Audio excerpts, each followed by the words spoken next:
Information transfer. 1. Verbal to non-verbal. Read the following information and complete the flowchart for the same, and give a suitable title. Sugar beet grows through the summer and is harvested in autumn and winter. When it arrives on site, the sugar beet is washed. The sugar beet is sliced into thin strips called cossettes. These thin strips are mixed with hot water to extract the sugar, and a lime solution is added to the raw juice to remove any impurities. The syrup is filtered, heated and seeded with tiny sugar crystals, which grow into the required size. The sugar crystals are then washed, dried and cooled. Sugar is delivered to our customers in a variety of formats for both industrial and retail markets. Sugar beet to sugar processing journey. 1. Growth stage. Sugar beet grows, summer.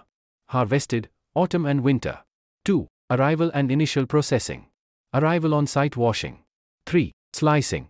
Sliced into cossettes. 4. Sugar extraction. Mixing with hot water, lime solution added for impurity removal. 5. Purification. Filtering of syrup, heating and seeding with sugar crystals.